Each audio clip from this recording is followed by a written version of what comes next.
안녕하세요. 파산관제인 홍현필 변호사입니다.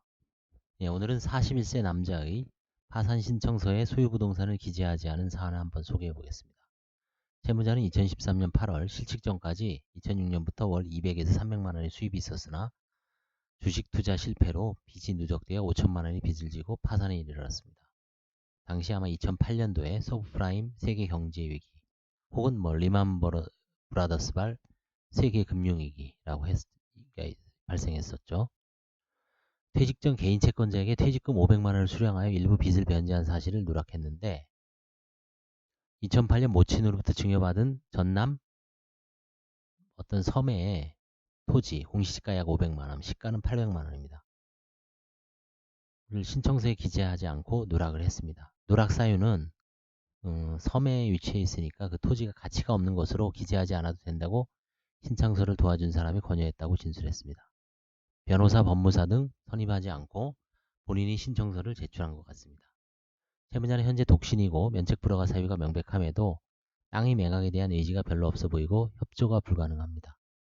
왜 그 땅을 팔아야 하는지 반문하면서 보유하겠다는 의지를 피력을 하고 있습니다. 이와 같은 사안에서 관제인이 적절한 조치는 어떻게 될까요? 1. 면책 불허가 사유가 명백하므로 채권자 목록 허위 기재, 본인 소유 토지 신청서 기재 누락, 관제인은 면책 불허가 의견을 제시하고 사건을 종결한다. 2.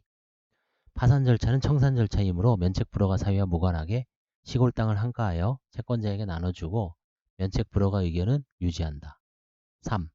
채무자가 땅을 그대로 보유하는 것은 부당하므로 토지를 임의 매각 내지 형식적 경매를 통해서라도 매각을 시도해보고 장기간 약 1년 정도 매각 불능 시 환가 포기 의견을 제시하고 채무자의 처지를 고려하여 재량 면책 의견을 제시한다. 이런 여러 가지 갑론을박이 있을 수 있습니다. 정답은 없습니다만 채무자를 위해서 개인 파산의 목적이 채무자를 면책시켜 경제적 재기를 위해서 갱생을 위해서 있는 제도이기 때문에 제가 판단하기에는 2번 아님 3번로 해야 되지 않을까 싶습니다.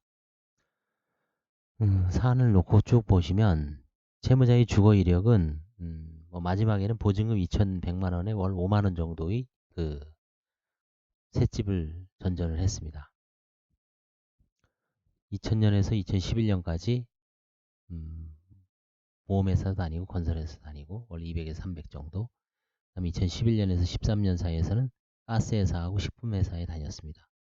이때 이제 실직한 이후에 현재는 일용직 취업 준비 중입니다. 그리고 이제 증권 투자 실패인데 2006년부터 적립식 펀드에 가입하여 간접 투자 월 200만 원을 불입하였으나 2008년경 서브프라임 금융위기로 이 당시에 벌써 11년 전이죠. 엄청났었죠 그때.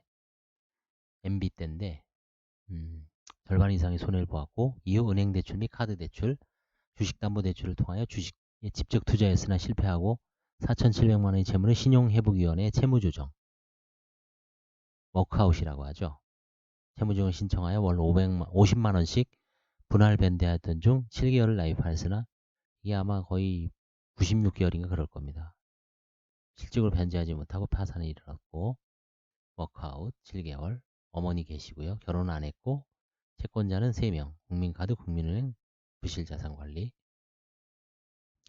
이제 문제가 되는 게 이 섬에 있는 임야입니다. 임야. 공시지가는 500, 시가는 한 7, 800 되겠죠. 모친으로부터 증여받은 거. 보증금은 면제재산이죠.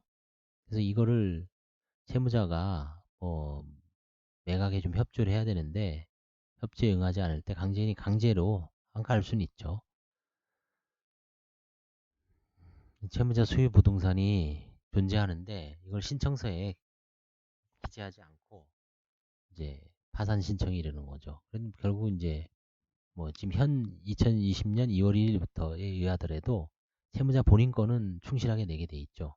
안 나올 리가 없죠. 그 다음에 이제 퇴직금을 퇴사하면서 퇴직금으로 수령 500만 원을 개인 채권자 정모 씨에게 1,000만 원의 채권 중 약 500만 원을 변제하고 남은 채권이 존재하므로 채권자 목록을 수정할 것을 권고했습니다. 채권자 목록을 수정에 응하지 않아도 허위 채권자 목록 기재로 면책 불허가를 받을 수 있습니다. 그러나 일단은 관제인이 발견 시에 수정 목록을 권고해서 법원의 허가를 받도록 조치를 취합니다. 그래서 결국 이제 파산 기입 등기 촉탁 신청을 해야 되고 관제인은 그다음에 부동산을 매각을 해야 되고 매각하는 방법은 임의 매각이 있고 공고 매각, 경매, 형식적 경매 이 세 가지가 방법이 있습니다.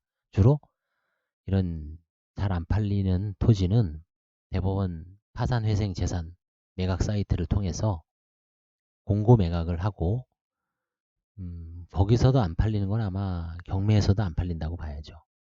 그래서 본사안 같은 경우가 뭐 의외로 꽤 있습니다. 네, 의외로 꽤 있는데 앞으로는 하여튼 이 부분이 채무자 본인